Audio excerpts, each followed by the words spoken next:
Las enseñanzas de Jesús incluyen diferentes aspectos del diario vivir. Algunos fueron abordados por los fariseos, como el divorcio. También Jesús bendijo a los niños. Y cuando un joven le preguntó, ¿qué haré para heredar la vida eterna? Entre sus respuestas se lee, obedece los mandamientos. Vende todo lo que tienes, repártelo a los pobres. Ven, sígueme, porque todos mis servidores tendrán recompensa en esta tierra y por fin la vida eterna.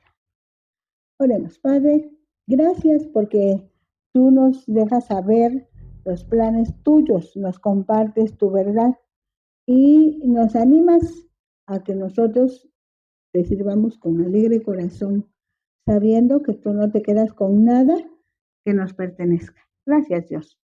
Bendecimos, Señor, a los que están siendo convocados, llamados, pero también bendecimos a los que están siendo elegidos y atendiendo ya en tu obra, trabajando desde temprano, desde mediodía, desde la tarde, porque muchos son llamados y pocos los escogidos. Gracias por este joven al que le dices, ven, sígueme. Y esta palabra es para todos los que de alguna manera te conocemos. Gracias, Dios. Amén. Estamos revisando los evangelios. Este pasaje lo encontramos en Mateo 19 del 3 al 9, pero también lo registra Marcos en el capítulo 10 de los versículos 2 al 9. Y de Mateo 19:3. Entonces vinieron a él los fariseos, tentándole y diciéndole, ¿es lícito al hombre repudiar a su mujer por cualquier causa? Más de uno de los temas que fueron abordados por Jesús son mencionados primero por sus opositores, los judíos y fariseos.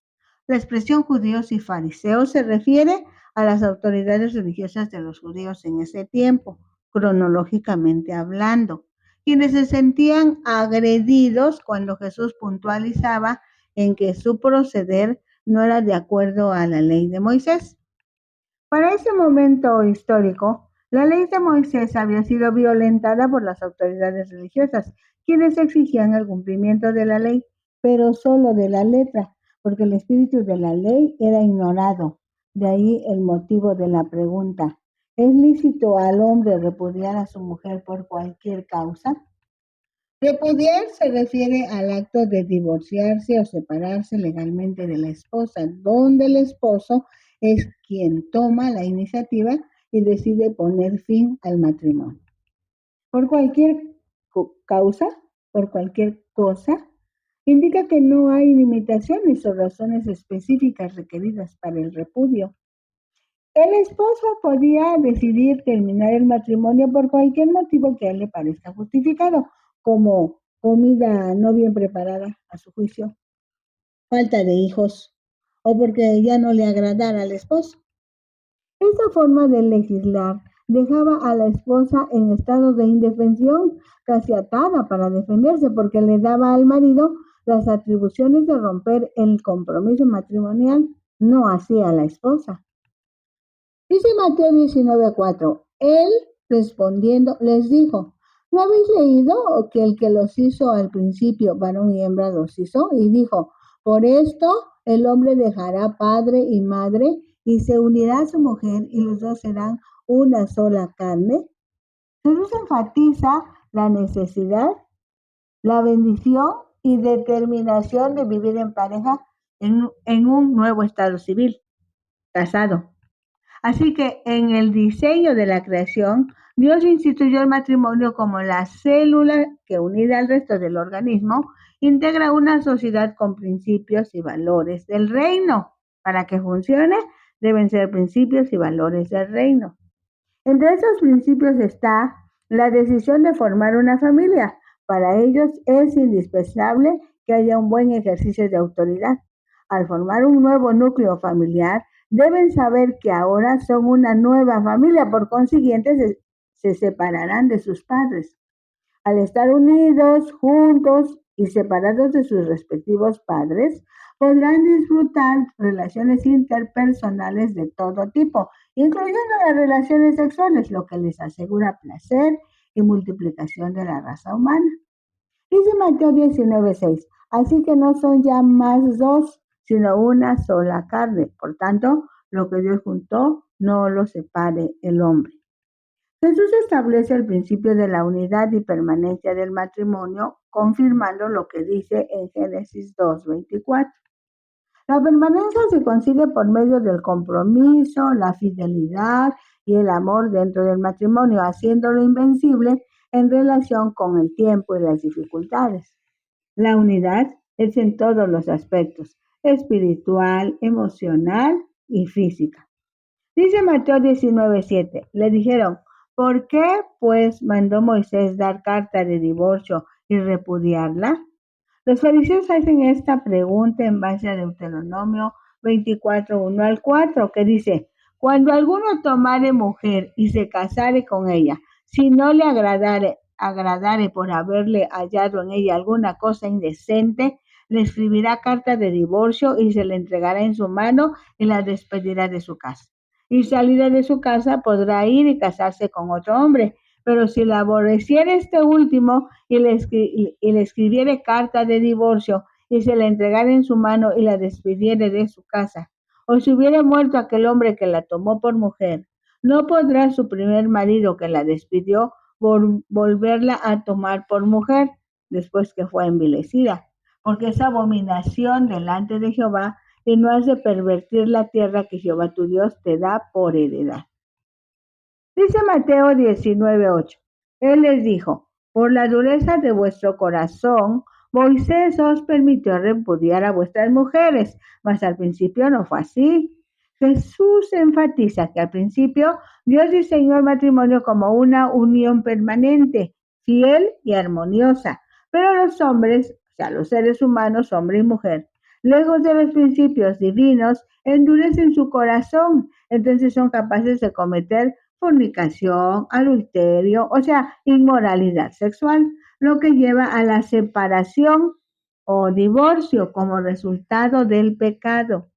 El divorcio entonces es la manera de proteger a la pareja, hombre o mujer, de las consecuencias del pecado cometido.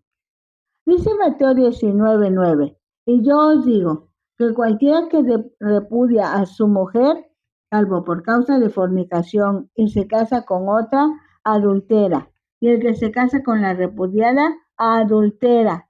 Aquí puntualiza que solo pueden divorciarse por causa de fornicación.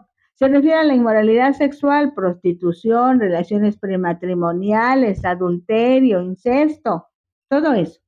Significa que si una persona ha cometido fornicación dentro del matrimonio, su cónyuge puede divorciarse y volver a casarse sin ser considerado adúltero.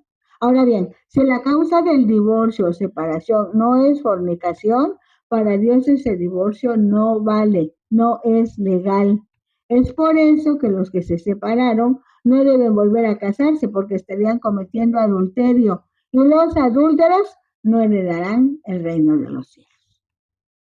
Vamos a revisar Marcos 10, del 10 al 12. En casa volvieron los discípulos a preguntarle de lo mismo y les dijo, cualquiera que repudia a su mujer y se casa con otra, comete adulterio contra ella. Y si la mujer repudia a su marido y se casa con otro, comete adulterio. Marcos y Mateo describen la enseñanza de Jesús sobre el matrimonio y el divorcio. En ese tiempo los principios del matrimonio estaban siendo cuestionados, o sea, se hacían muchas preguntas respecto al matrimonio. Por ejemplo, ¿por qué el marido podía separarse de su esposa cuando algo no le pareciera? ¿Cómo conseguir una relación matrimonial saludable, edificante? Había varias formas en que interpretaban la ley de Moisés en lo relacionado al matrimonio. En un momento determinado, un fariseo le pregunta a Jesús sobre si es lícito repudiar, separarse de su esposa por cualquier causa. Jesús, para contestar, se va al origen del matrimonio.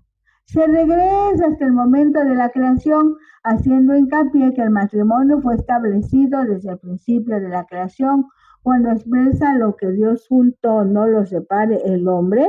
Subraya la importancia de la unión matrimonial. Con esa expresión le está diciendo, cuando Dios diseñó el matrimonio, no estaba pensando en el divorcio. O sea, El matrimonio tiene como principio la vida en pareja de un hombre y una mujer. En Mateo 19, del 10 al 12, leemos en el versículo 10, le dijeron a sus discípulos, si así es la condición del hombre con su mujer, no conviene casarse.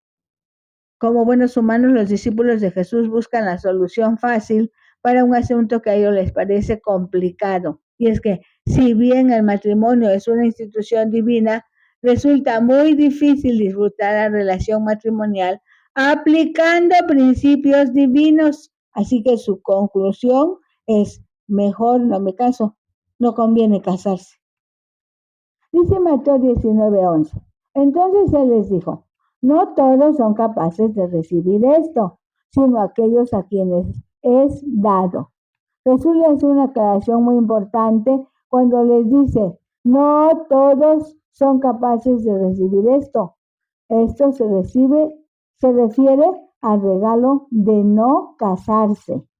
Dice Mateo 9:12, pues hay eunucos que nacieron así del vientre de su madre, y hay eunucos que son hechos eunucos por los hombres, y hay eunucos que a sí mismos se hicieron eunucos por causa del reino de los cielos. El que sea capaz de recibir esto, que lo reciba.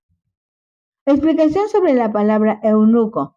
Eunuco viene del griego y significa guardián de la casa. En la Biblia los eunucos eran hombres castrados. Castrados son hombres que tienen extirpados los órganos genitales, principalmente los testículos. En la Biblia, según la traducción en lenguaje actual, dice, es cierto que algunos no pueden casarse porque desde antes de nacer tienen algo que se los impide. Otros no pueden casarse porque alguien les ha dañado el cuerpo, pero también hay personas que no se casan para dedicarse a trabajar solamente para el reino de Dios. Por eso, esta enseñanza es solo para quienes decidan vivir así.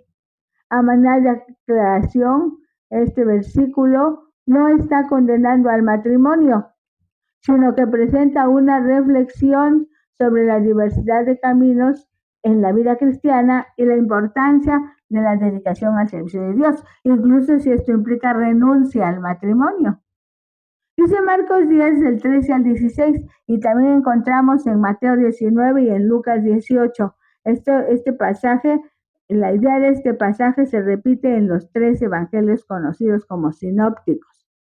En Marcos 10, 13 al 16, en Mateo 19, 13 al 15 y en Lucas 18, 15 al 17, 3 de los escritores del Evangelio presentan esta hermosa enseñanza sobre cómo el reino de Dios se relaciona con los más pequeños y vulnerables, lo que lleva al cristiano de hoy a reflexionar sobre la propia actitud hacia la fe y la simplicidad. Dice Marcos 10:13, y le presentaban niños para que los tocase. Y los discípulos reprendían a los que los presentaban. En ese tiempo los niños no eran considerados dignos de ser atendidos, pues junto con las mujeres eran ignorados socialmente hablando. El pasaje bíblico no dice específicamente quiénes fueron los que se presentaron a los niños. Todo hace pensar que fueron sus padres. Los padres de estos niños esperaban que Jesús los tocase, los bendijese. Los discípulos, por su lado, tratando de apoyar al maestro, quisieron disipar el camino de obstáculos, porque veían como obstáculo a los niños. Dice Marcos 10:14. Viéndolo Jesús, se indignó y les dijo, dejad a los niños venir a mí, y no se los impidáis, porque de los tales es el reino de Dios.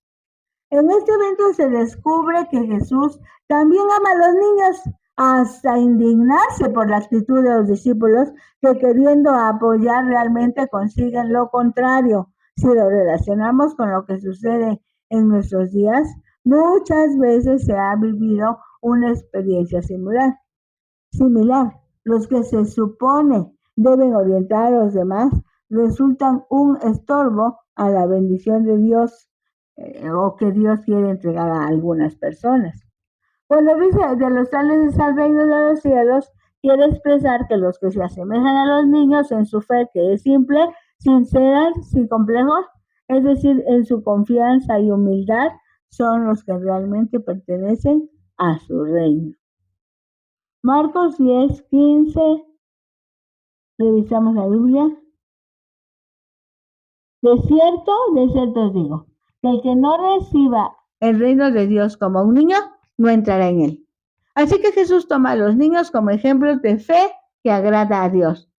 En el desarrollo de su ministerio, Jesús está enfrentando una franca oposición, sobre todo de las autoridades religiosas de los judíos, porque sus enseñanzas no están de acuerdo al espíritu de la ley de Moisés, están basados más en la letra de la ley. Jesús está preparando a sus seguidores para entender que el reino de Dios es es totalmente diferente a las estructuras y formatos humanos. Marcos 10:16 dice, y tomándolos en los brazos, poniendo las manos sobre ellos, los bendecía. Cuando Jesús toma a los niños en sus brazos y los bendice, manifiesta su amor incondicional y su deseo de que todos, específicamente los desprotegidos, sean parte de su comunidad.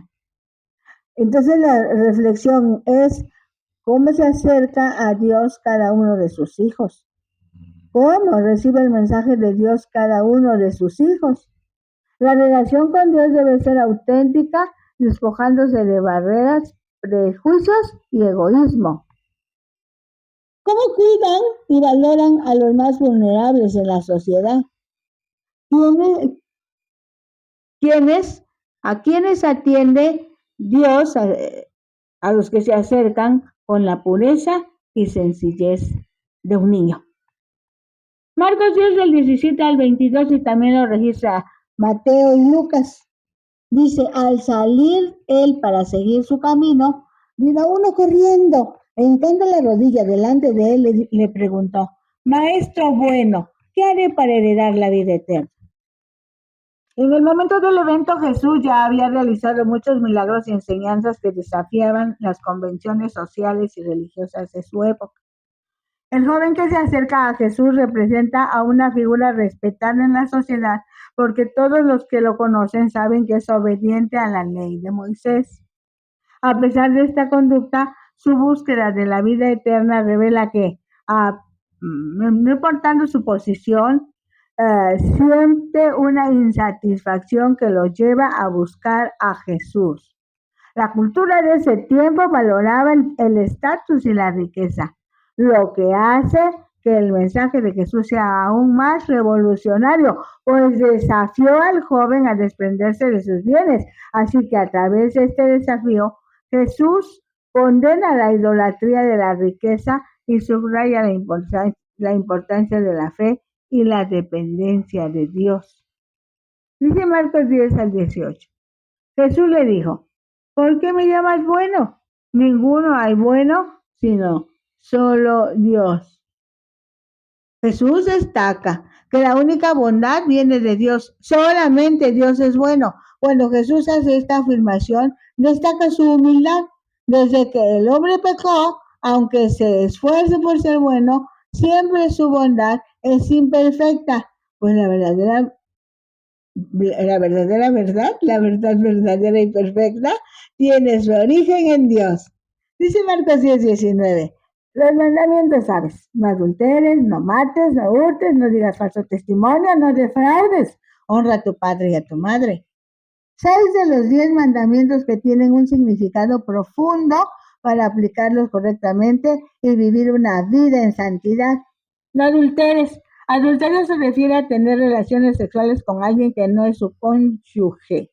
Es más que evitar la fornicación. También debe entenderse como mantener la fidelidad y el respeto hacia el compañero de vida, pues el sexo es un regalo de Dios para disfrutarlo dentro del matrimonio. No mates no se refiere a matar materialmente a otra persona, sino también a evitar herir a alguien con palabras hirientes o acciones destructivas. Por el contrario, es necesario amar al prójimo y tratarlo con respeto y amor, incluso cuando nos resulte difícil hacerlo. No hurtes. Esto se refiere a cualquier tipo de robo o engaño, desde grandes robos hasta pequeñas mentiras o trampas. De ahí que se debe tratar con justicia y equidad, incluso cuando parezca más difícil tomar algo que no le pertenece a alguien. No digas falso testimonio. La mentira y el chisme causan daño a las personas y destruyen la confianza en una oportunidad. Así que se debe ser honesto y decir la verdad en todo momento, aun cuando sea difícil el pecar, el hacerlo, el no confiar con verdad. No defraudes. Se trata de engaño o falta de honestidad en las transacciones comerciales o financieras. Por ello se debe ser justo, honrado y diligente en las obligaciones y responsabilidades.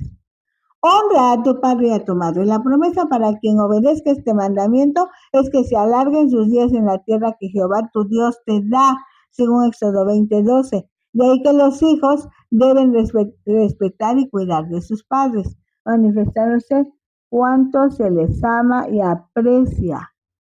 Jesús, con este recordatorio, ofrece abrazos cariñosos que protegerán del pecado a su pueblo, pues cada mandamiento invita a vivir con amor, respeto y fidelidad, recordando siempre que la gracia de Dios sostiene y su amor guía en cada paso a paso, en cada instante. Marcos 10:20 dice, él entonces respondiendo le dijo, Maestro, todo esto lo he guardado desde mi juventud. Este es un claro ejemplo de alguien que cumple externamente los mandamientos religiosos, pero no cumple con la intención de ellos, con el espíritu de ellos. Cuando el joven dice, todo esto lo he guardado desde mi juventud, es porque para él los mandamientos son una lista de tareas que tiene que hacer, pero no comprende la profundidad del amor de Dios hacia la humanidad. Marcos 10:21 dice, entonces Jesús, mirándole, le amó y le dijo, una cosa te falta, anda, vende todo lo que tienes y dalo a los pobres, y tendrás tesoro en el cielo, y ven, sígueme tomando tu cruz. Jesús mira al joven, pero Jesús tiene poder para mirar su interior, y al mirarlo de esa manera, se da cuenta de que este joven obedece y acciona ante los mandamientos, pero no ama a Dios y mucho menos a los necesitados. Cuando dice, le amo, quiere decir, a pesar del materialismo en el que vivía, Jesús sabía que este joven sí podía poseer la tierra, la vida eterna. Solo le faltaba practicar el amor. Por eso, primeramente, Jesús le amó. Le hizo experimentar la aceptación de Dios para él, aunque no estuviera cumpliendo con los estándares del reino. Enseguida le dijo, solo te falta una cosa, experimenta y practica el amor. ¿Cómo? Amando a tu prójimo como a ti misma. Por eso la recomendación de vender todo lo que tiene y dárselo a los pobres manifiesta el llamado de la generosidad y a priorizar las necesidades de los demás sobre la acumulación de bienes. Entonces lo importante, lo verdaderamente valioso es la relación con Dios y cómo se utilizan las bendiciones para servir a otros, porque el tesoro en el cielo es la promesa de recompensa espiritual que trasciende a lo terrenal.